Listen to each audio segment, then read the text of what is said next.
And this episode is brought to you by Dye Real Estate and Land Company. They are the real estate agents based in Northwest Ohio that are the go-to company for people who enjoy the rural lifestyle and are looking to buy and sell some property. The whole team is amazing. I've used them in the past.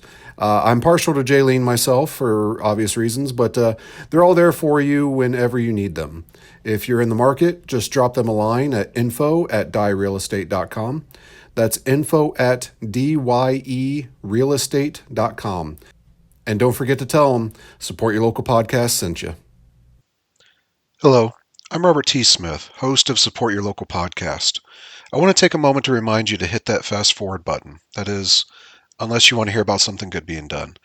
Anyone who knows me knows that I love bowling. In 2016, I founded the Smith Family Bowling Scholarship Foundation, intended to honor my father's hard work and dedication to community service and award scholarships to youth bowlers throughout the nation. To date, we've awarded well over $15,000 in scholarships. If you are a bowler, know a bowler, have ever seen a bowler, or heard about anyone who has ever seen a video of a bowler, I'd love for you to help promote the SFBSF and its mission. Please go to sfbsf.com and see what we're all about. While you're there, please consider hitting that donate button and helping us make a brighter future for our youth. Again, that's sfbsf.com. Thank you for your time. I now declare the quick draw competition open.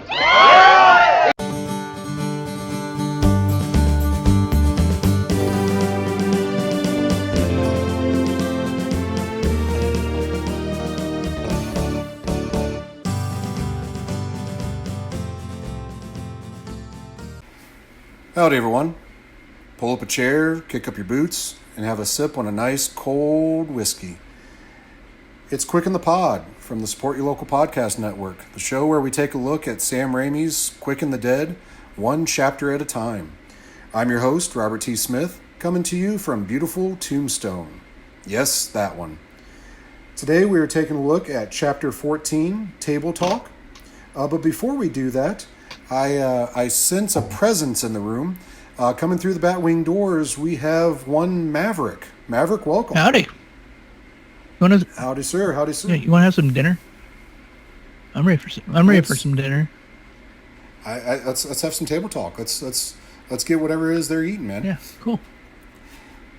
So as you hear that voice, one Mr. Maverick is Brian Boucher from the Top Gun Minute. Welcome back, sir. I am back for the third time. Third time's the charm. I'm going to start getting the little jackets that they give out for like SNL hosts. Oh yeah. You can be like the Tom Hanks, Steve Martin of the podcast. Cool. I like it. Either there or balloons. I'll see what the budget looks All like. right. Before we take a look at our chapter, traditionally this is where we take a deep dive into one of the cast and crew of our movie. Just kind of get a feel for where they were at when this movie was being made, how their career stacked up before and after.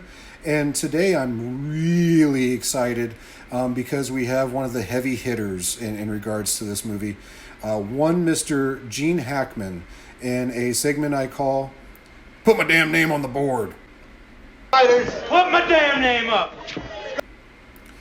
All right, Gene Hackman. Where do we begin?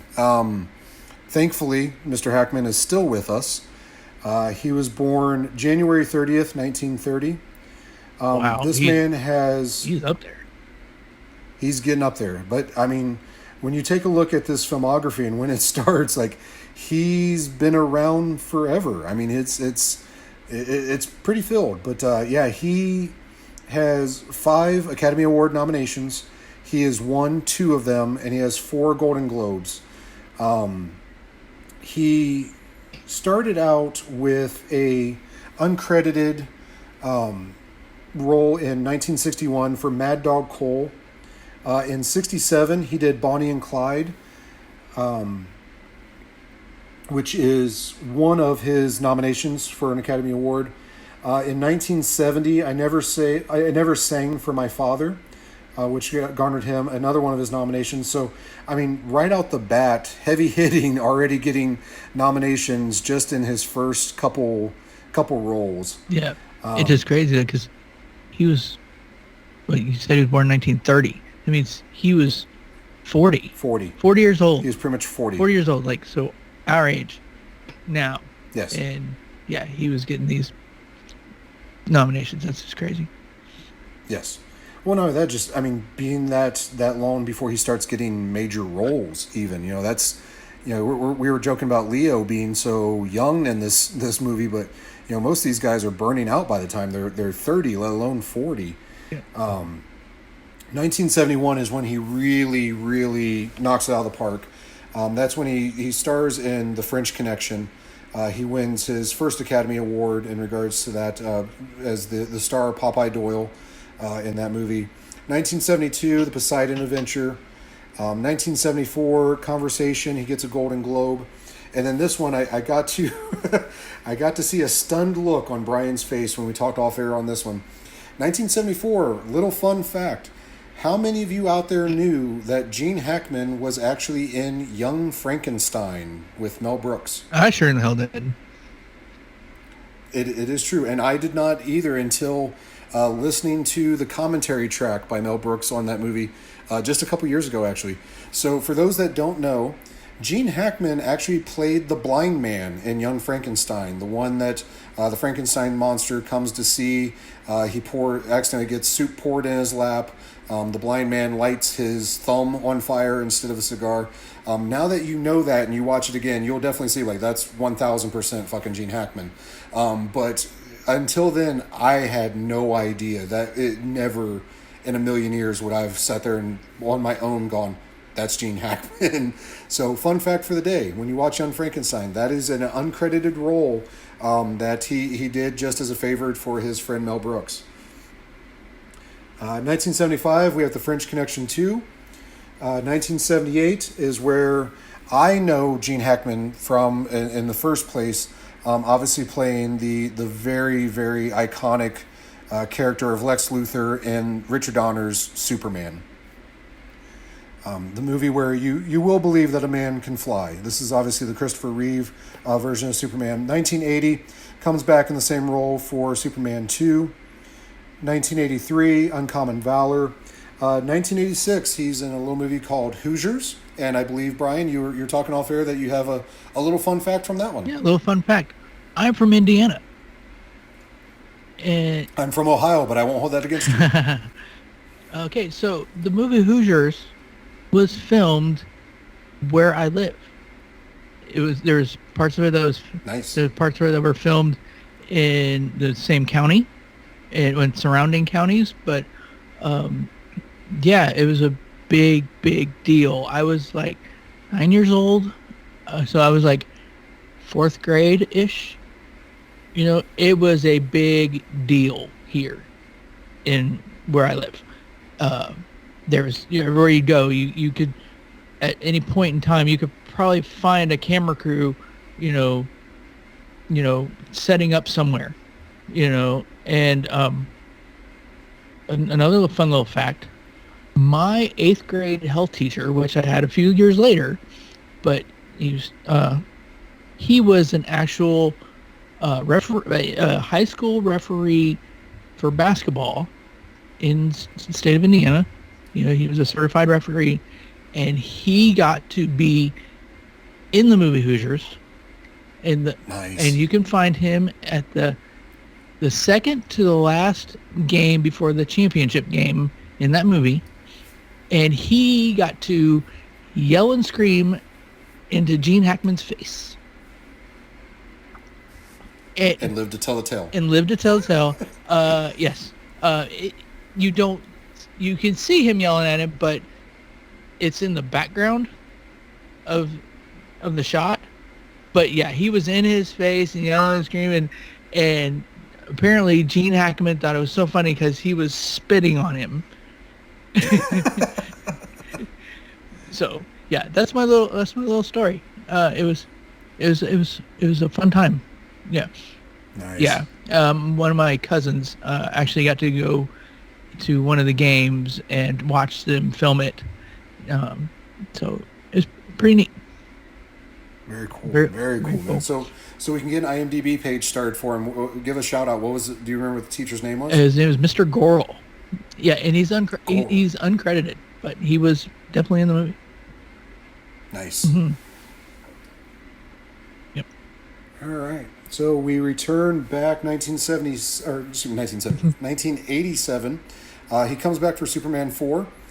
For those that remember, Superman 3, he was not a part of. We got the Robert Vaughn character, Right. and we also got an abundance of Richard Pryor. But okay. Yeah.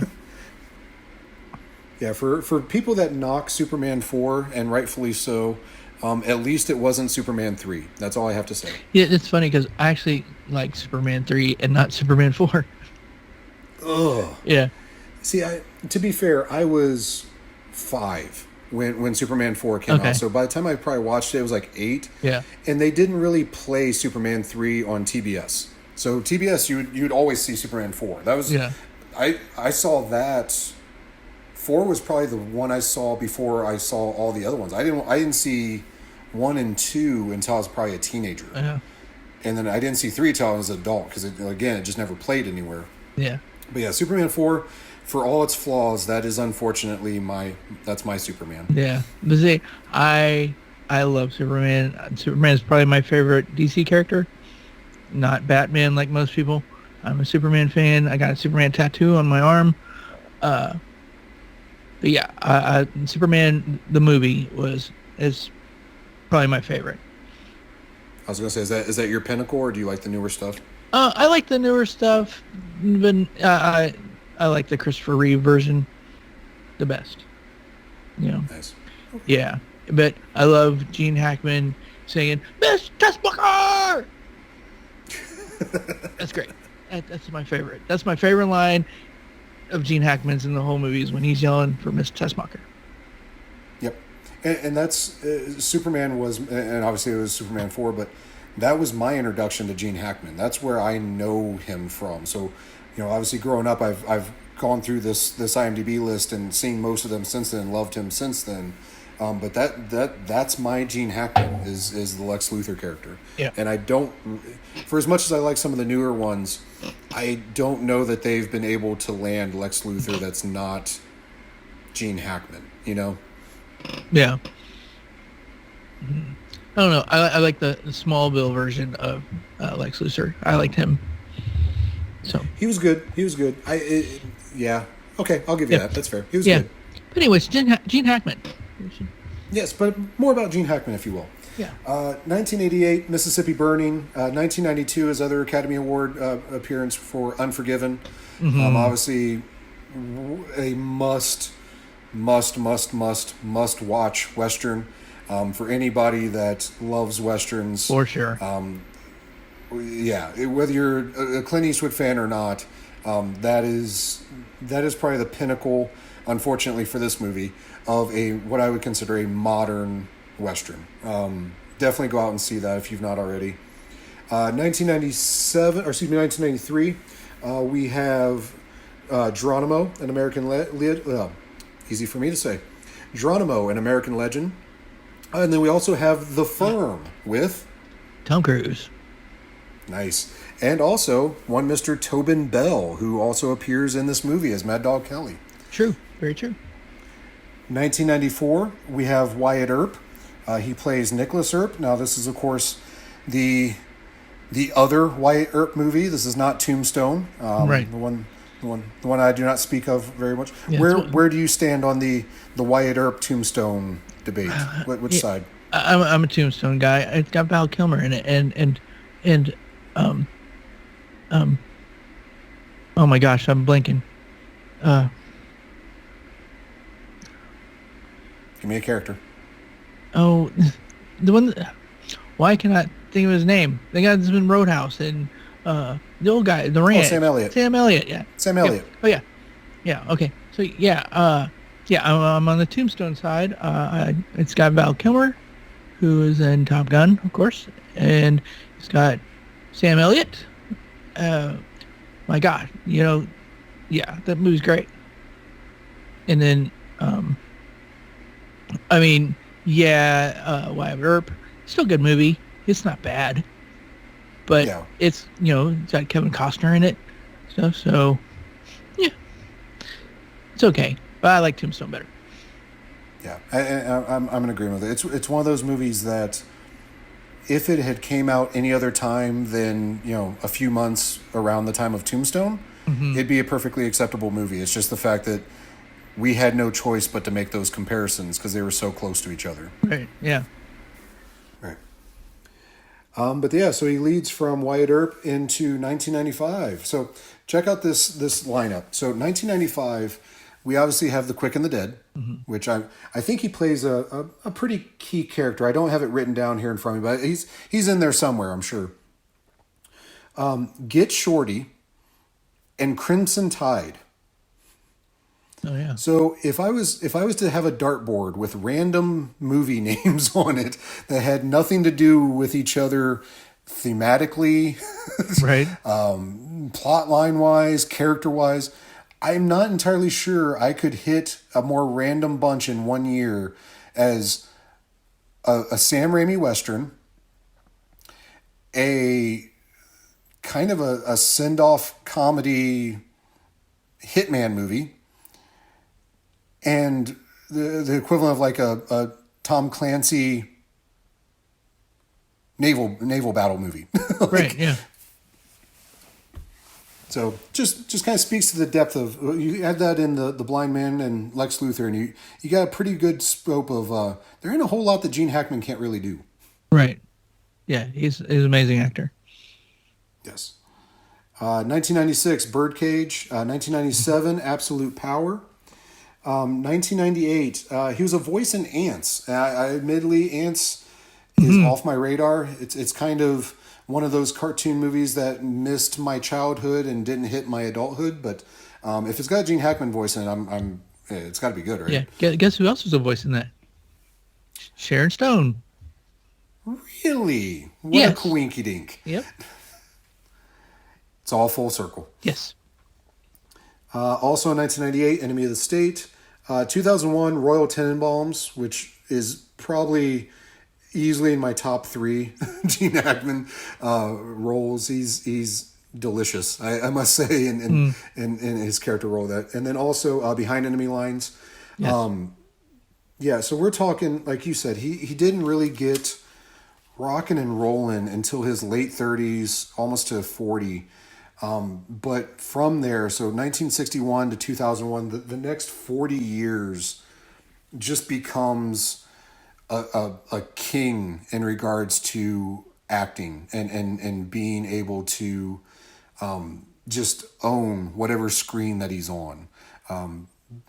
Definitely one of my favorite actors.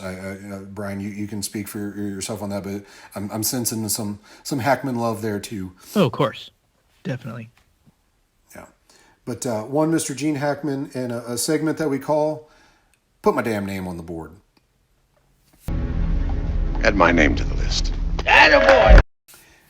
And we're back. All right, Brian. You have entered redemption. You threw your name on the board.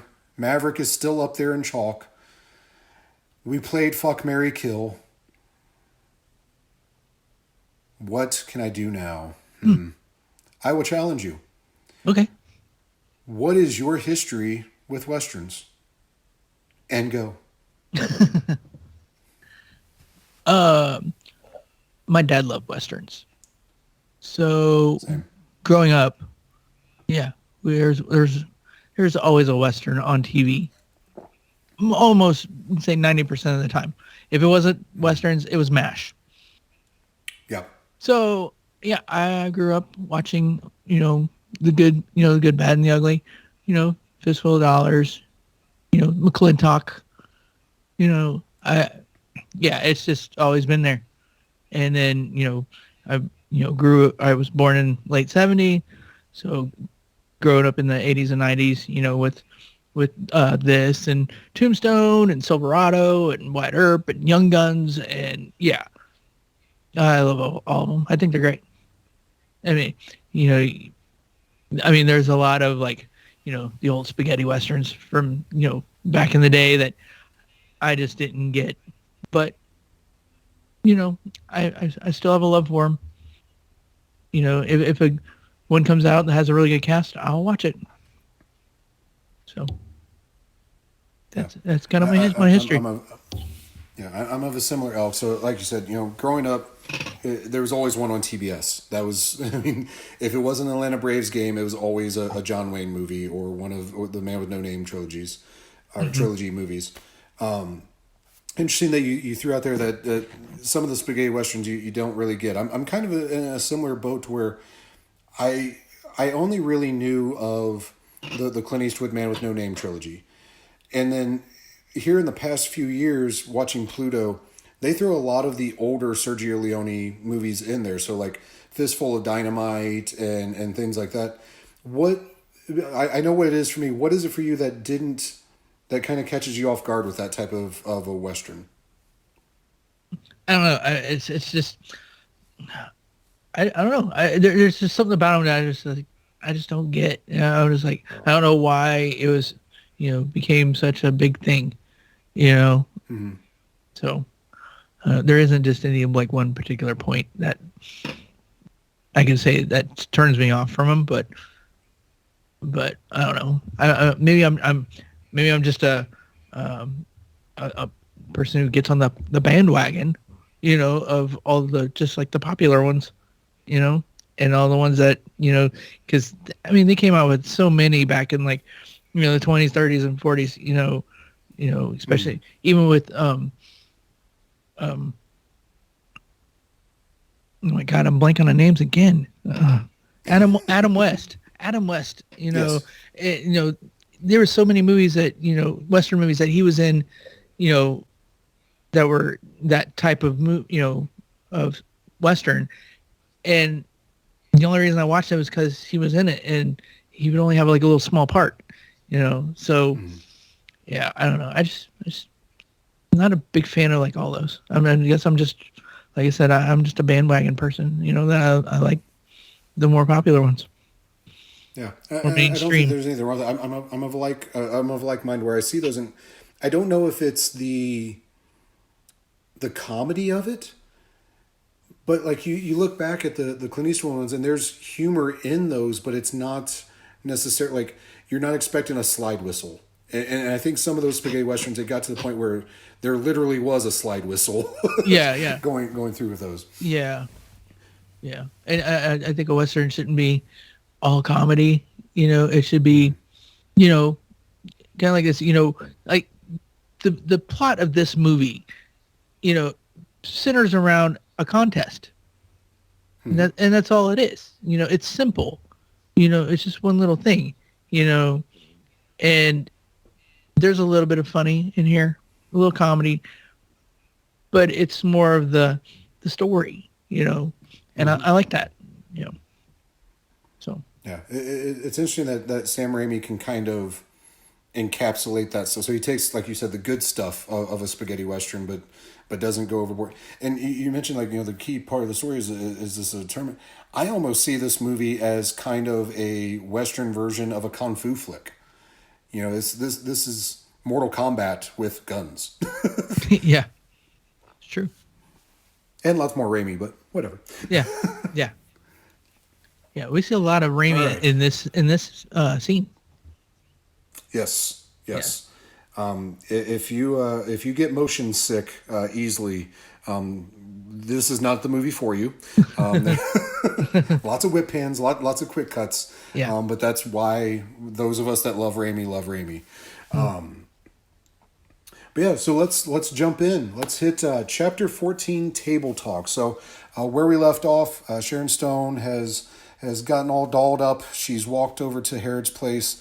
There's actually a deleted scene that kind of goes in between that one and the one we're getting right into, where it goes a little bit more in depth with Russell Crowe trying to get the glass of water.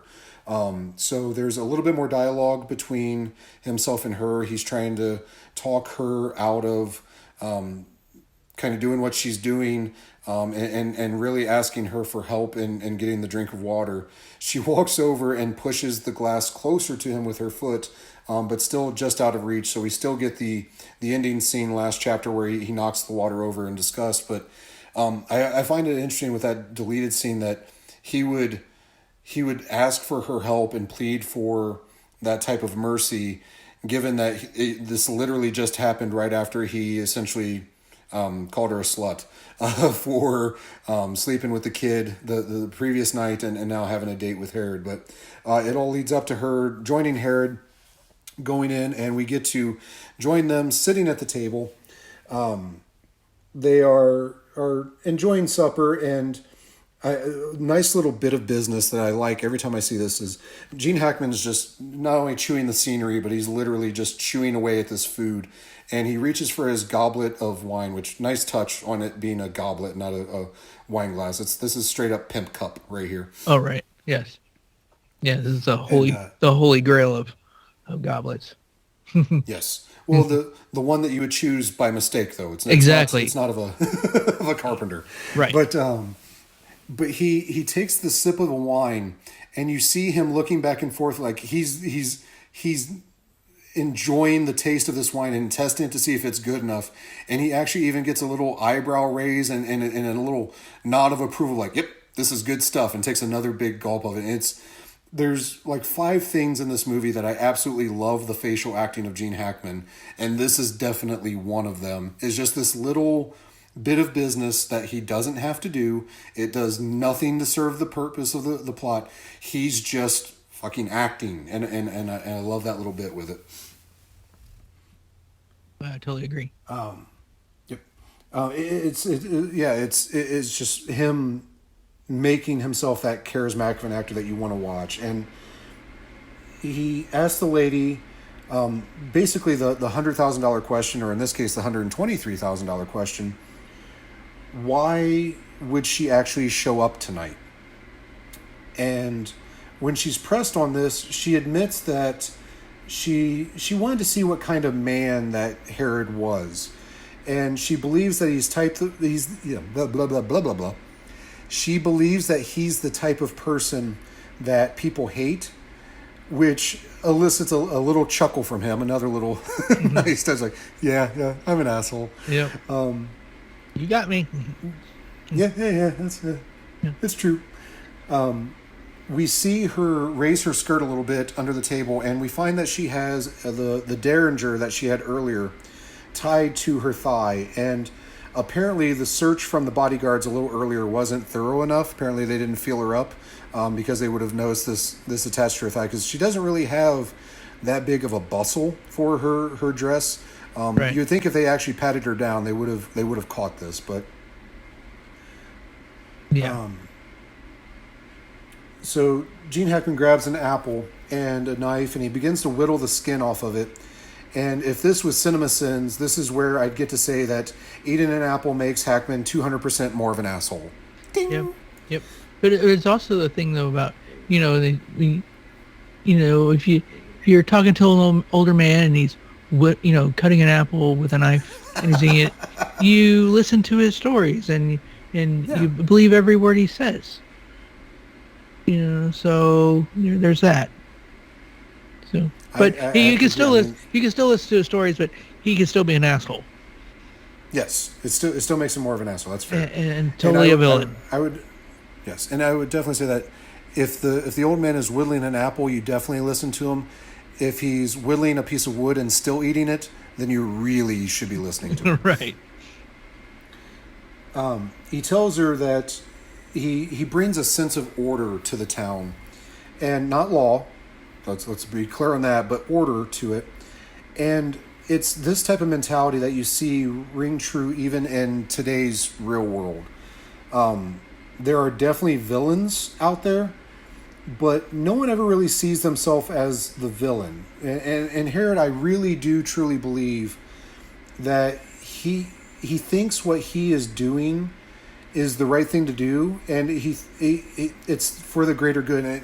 And I liken it to Thanos in the Avengers movies and full disclosure, I'm not entirely convinced that Thanos wasn't partially right and wouldn't agree with his methods. Right. Just throwing that out there. Yeah, you just think about it a little more. Yeah, it's an extreme measure, but he has some valid points. Yeah. She presses him about trying to hang Court in the saloon, and he coldly replies that he did it to stop the hypocrisy because Court is a killer and there's nothing wrong with that. But to say he's not a killer makes him a fraud. And it goes back to my earlier theory I had a couple chapters ago of whether Herod is he doing all this because he truly needs to know if he is better than Court? And again, think back to El Dorado, where the John Wayne, Robert Mitchum, Christopher George, who played Nelson McLeod characters, they weren't necessarily in a rush to see who was the fastest, but all of them expressed their understanding that someday they'd have to find out. Right. And if it was something more...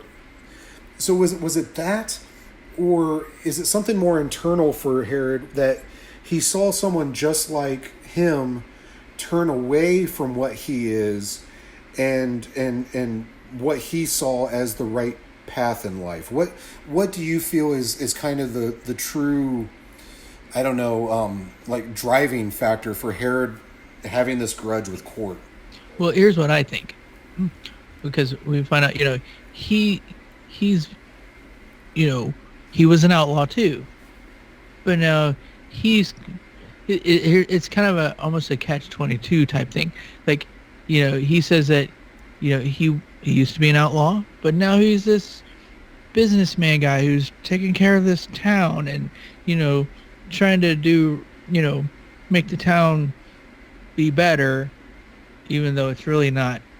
It's only making him better, But then on the flip side, he's got his old friend Court, who used to be the outlaw just like him, but now he's turned himself into a preacher doing good for himself, just like he is, but he doesn't believe him. Because Gene Hackman still says, I may not be an outlaw anymore, but I'm still a killer. So I can still be the cold-blooded killer that I was, but still do good for the town. And he doesn't believe that Court could do the same, can't be the same person that he was. Okay. That's, but there's also the thing about, he's not seeing that, just because, you used to be a killer, you noticed that you were a bad person, you were doing bad things, and now you want to do good for yourself, and maybe help other bad people become better people. Mm-hmm. But he doesn't see that. He doesn't see, the town is called Redemption. Right. But he doesn't know what redemption is. Right. That's interesting. Yeah, yeah, I'm taking a pause on that one. Hold on. Yeah. Yeah. So I had always taken it as he was trying to bring Court down to his level again because he didn't want to face the fact that there could be another right way. But I like your theory of maybe he doesn't think that Court's actually being honest. Like it's more of he really is unveiling the hypocrisy because it's not true. I never really thought of it that way. Yeah. Huh. I'm going to think on that one. I like that one. Okay. Good call, Brian. Good call. I like that one. Thank you. It was kind of spur of the moment. I just kind of thought of that, and I'm like, well, wait a minute. Yeah. It was a solid one. It's one I definitely hadn't seen from that angle from. I like that. So Sharon Stone's slowly pulling the ribbon loose, holding her gun, and at one point she almost drops it to the floor. And you can see that she's visibly shaken by the potentially, let's face it, lethal mistake if that happened. But it's saved by the fact that Herod had taken that moment to express his attraction for her. And it allows him to mistake her fluster for something else. And we talked about that, I think, on a previous episode of, I think he's genuinely smitten by her. Like there's something alluring outside the fact that she's fucking Sharon Stone. Look at her, especially now. Holy crap. Yeah. Yes. So there's that, But there's obviously something that's attracting to him because he's not. If he's picking up the vibes that she hates his guts, he's not showing it very well. Right. You know, he's genuinely trying to do what you said for your fuck, marry, kill. He's trying to fuck Sharon Stone, but he's also trying to marry her. Right. We'll see if he kills her later because that leads into her saying that, you know, why hasn't he had a woman or a wife? And we come to find out that he did previously have a wife, and she was very attractive. Mm-hmm. But unfortunately, she was not faithful. Yeah, she cheated on his ass, and he didn't like that. Yes, and that is demonstrated by the ending of him peeling the apple by cutting the peel completely off and severing it from the apple. And every time I hear that she had cheated on him, I'm curious where in the timeline of what we know of as Herod would this have happened? Was this early on when he was just an outlaw? Because I find it really, really hard to believe that if he was married to her while he was essentially King Herod, which is the biblical slight nudge, nudge, wink, wink that character name has for the story, when he's king of this town, I just don't see somebody having the guts to cheat on him. So was this when he was a cutthroat outlaw, which doesn't make sense either because as we've seen or heard from court, he was a pretty cutthroat outlaw. So you wouldn't think that somebody would betray him like that either, I guess. Right. I would say it's probably like maybe when he first got to this town of Redemption, and maybe that's when he had the wife. I'm guessing it didn't last very long. Before she cheated on him, she found out, you know, he's an asshole. He is an asshole. So she cheated on him, you know, and it was bad news for her. Yeah. I feel sorry for her if she was just then finding out that he was an asshole, though. Right. Yeah. So... Yeah. And he asked her why she's here. Right. Yeah, and it's about the money. Right. But at this point, we just think it's the money, right? It's not. We don't. I mean, this we don't really have an actual. Because we've had some flashbacks, but we don't really exactly know what happened at this point, right? It's a nice little. At this point, we're kind of at the point in, was it For a Few Dollars More, where we keep getting the flashbacks of the sister and the husband with the matching watches, and we know that the villain is outside, but we don't know what happened or what the full story is. So yeah, it's definitely we have little nudges. We can kind of start to put those pieces together, but we know she doesn't like Herod. We just don't know why yet. Yeah, and that little derringer she's got is moving closer and closer up under that desk or table. You know, she wants to kill him dead right now. Yep. And in what may be the 17th time that she's been alluded to being a prostitute, he tells her if it's about the money that he can give her essentially more money than she could ever imagine. But when she says that she wouldn't feel that she earned it, and the nice little touch of villainy, he says in a wink, "Oh yes, you would." Oh yeah. Oh yeah.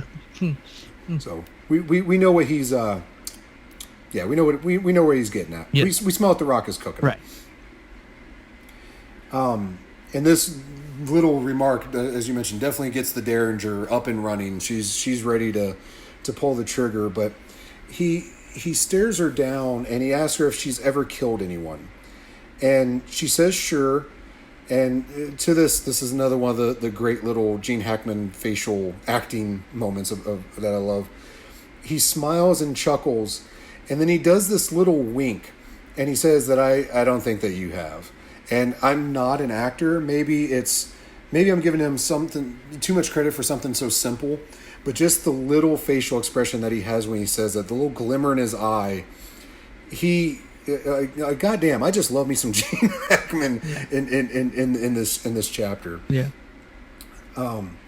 she starts to pull the Derringer directly under the table, and she points it at Herod, and he explains that killing someone has one requirement, and that's how far you're willing to go.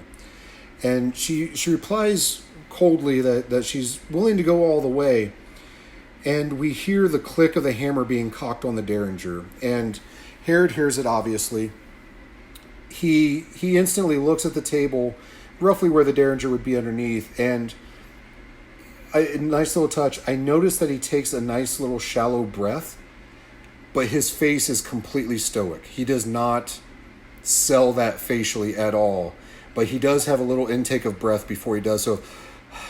So like he registers what's going on, but does not sell to her that he has any fear with it. Yeah. Good. Well, I was gonna say I noticed this too, that like at random points while they're having this little conversation that they're about to have, you keep hearing a little click every once in a while, and I was trying to figure out what it was. Was it her pulling the hammer back and then putting it back forward, and then pulling it back and then pulling back forward? You know, because like she wanted to shoot him, she was ready to kill him, and then, you know, he said how far are you willing to go, and then she's like, oh, all the way, but then she hesitated, and then he notices, and then he starts to go into his little backstory, you know, but you still keep hearing this little click, so I wasn't sure if it was her cocking the gun or if it's what we see at the very end of this little episode. I always took it as her, because the definitive click there at the end with him is what really alerts her to, oh shit, he has a gun on me too. So I always took it like if he was clicking it back and forth, I would have took that she would have freaked out. So I'm like you, I kind of always took it as kind of the back and forth with hers as well. But to even get to that point, something in this. I know it seems like in every episode I go, you know what really bothers me? But this one really bothers me. So she pulls the Derringer on him. She has it drawn on him. He goes to start his backstory where his father was a judge. He always made him and his mother watch them hang people. Ultimately, he goes batshit crazy and does Russian roulette to him, the mom, and himself. And I don't know if you caught the line, but he actually shot himself on the 6th shot. Right. So he had already done the first 5. There's only one option for that 6th shot. It has to be the one with a bullet. Right. And he still did it because that's the game he chose, and those are the rules. And that it didn't catch me the first couple times I heard that, but I was like, wow, that's dedication. Yeah. Yeah. That's the only thing that caught about was that means that he did it twice to each one of them. Yeah. And that's what I caught. I didn't think about the fact that, the very last one, well, he had to obviously know that was going to be the one. Right. But still did it. But that does explain the fact that about how Herod is truly stickler about the rules. Yes. So. Yep. He, as he said earlier, he brings order, not law, but he does bring order. Yeah. So he does the background, but I don't know if you notice, and this always bothers me. So he does the background story. He puts his hands under the table. And if I'm Sharon Stone, and I have a Derringer pulled on him, and I'm ready to kill him, and I know that this man is lethal, I've seen it. How do you let that man drop his hands under the table? Right. Yeah. But maybe it's kind of a, it's almost the sleight of hand type thing, where the story, he's got her so entwined in that story that she don't even notice that his hands have gone down there. She's looking in his eyes. She's just waiting for the right moment to pull the trigger or, whatever. But what bothers me is the fact that she's allowing this to happen. And, it's almost like even if she did shoot him, she's shooting him from under the table. Right. You know, so you're not, you have a, well, for one, you're going to have a very slight chance of actually killing the guy, you Right. know, but it's also almost like a coward's way of killing somebody, you know, kind of, you know. I mean, yes. I mean, she's essentially assassinating him. Right. Yeah. But it don't happen. But it does not happen because next comes one of my other two favorite pieces of business with Gene Hackman in the movie. That was the story about the judge. Sorry.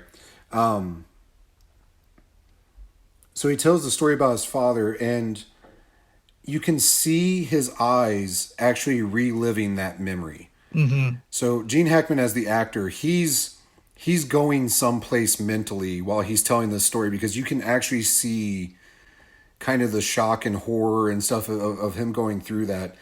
And then there's just this instantaneous, like, his stare goes right back to being steel when he tells her that that's why he fears nothing in this world. And I'll tell you what, I believe that man fears nothing just from the facial expression that Gene Hackman has in that moment. It's another one of the top facial expressions that I get out of that performance with him. Oh, absolutely. While he does that, she begins to leave the table, but she hears the click coming from another table of what she presumes to be him drawing a gun on her, which, told you so. You know, didn't see that coming. Right. She buckles and begins to leave the table, and that always makes me curious. Is like, you know, if he drew a gun on you, like, at least have the Mexican standoff. Like, I understand you're scared, but like, a sudden movement maybe isn't your best bet. Very true.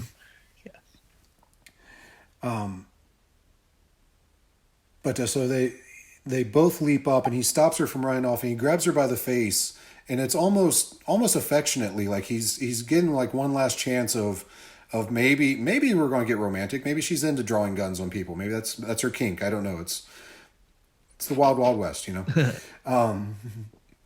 But she says let him, you know, to essentially let her go, and he ultimately does. And as she's running out of the door, we end our chapter with the camera panning back, and we see Gene Hackman standing there, and he has a metal matchbox with a spring-loaded top on it, and he's just bringing it open, bringing it shut, and we find that was the clicking noise that was under the table on his side, that he hadn't actually drawn a gun. Right. And this leads me to a theory that I'll get into a little bit later. Actually, I think it might even be one of our chapters that we're scheduled for, but we'll see. Did she drop the gun, or does she still have it with her when she runs off? Well, I would say she probably still has it with her, because I think it was tied to her little bustier or whatever. So I would say at some point she decided to not shoot him and put her gun away, and then she ran off. Okay. That's so it's not like dangling on the string, hitting her in the ankle as she's running off. Well, God, I'd hope not, because man, you take the chance of that thing going, you know, firing off. Yeah. Which harkens back previous episode. Go back and listen. I think it's episode 3, Kid versus Goodson. My rant on the Goodson throwing a cocked gun at Pat Hingle to surrender. Basically, essentially throwing it into a crowd of people. But whatever. Right. Yeah. But and another thing, so spoiler alert, those that have seen the movie, Gene Hackman questioned Sharon Stone on whether she had actually ever killed somebody before. We're going to find out, without explaining who, we're going to find out that she in fact did kill somebody already. Yeah. She is not lying. Nope, not at all. So is he a bad judge of character? Or does she herself just not count that, and when she's quote unquote telling a lie? Well, we don't know. I mean, there's been a lot of years between the time she killed the first time and the time that we see. It's been a lot of years since I killed my first person. I still remember, Brian. Yeah, but I mean, still, there could have been other people between that time and the time she rolled into redemption. So Okay. yeah, there's plenty of time for her to kill somebody else. I mean, she had to get good at quick draw and somehow. Well, there's an argument on whether she's actually good at quick draw. Spoiler, she's Spoiler. she's pretty decent. Well, no, I mean, go back to the bar scene. We've been past that part, so go back to the bar scene. It took her 3 shots to free Court from that rope. So she essentially proved Gene Hackman right after he says that women can't shoot for shit. His words, not mine. Don't at me. She then proceeds 2 seconds later to spin 3 bullets to try to shoot a rope off. So that is what it is. But yeah. All right, and we close our chapter with that. Brian, so we'll hit your social medias here in a second, but I want to take a moment you were very gracious in my guest starring on Top Gun Minute to let me hawk and promote my scholarship foundation. I'm very big into charities. That's kind of my bag on things I do. Is there a charity or an organization that you want to give a shout out to, kind of draw some attention from people? Is there something that you're passionate about? Well, I guess I am actually a motorcycle rider. Okay. And I'm in a motorcycle group. Not like a Hell's Angels or none of that stuff, but it's more of a family style riding group. And we do all kinds of rides to raise money for different things. Like for here locally in Indiana, we have Riley Hospital for children, and we always have a Riley ride that gives money to the Riley Hospital. That generates thousands of dollars every year, and awesome. And we also ride. I mean, we ride for anything. We ride for people whose family has somebody got cancer, or somebody tragically got killed in a motorcycle accident or a car accident or whatever, and we raise money for them. But the main thing is we raise money for St. Jude.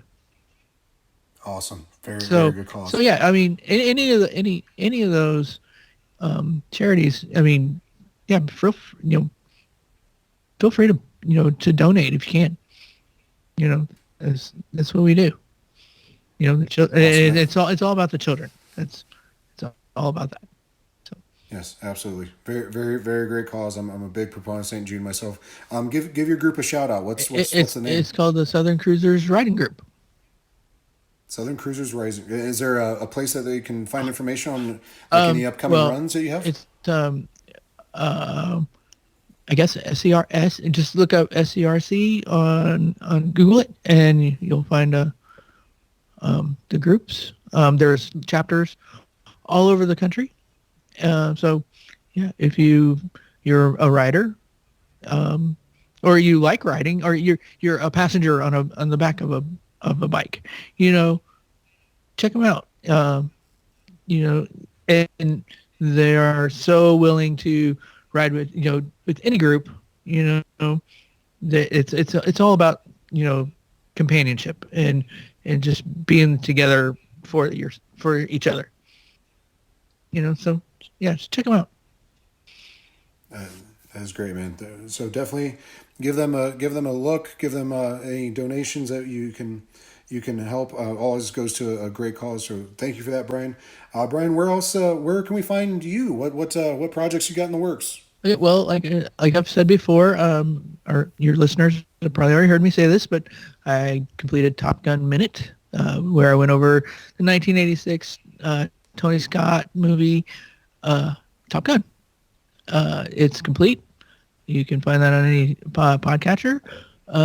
Sometime eventually, I'm guessing sometime in 2023, I'll start doing Top Gun Maverick. I wanted to wait till like the movie came out on, out of the theaters, got some DVDs, so it'd be stuff I could research, and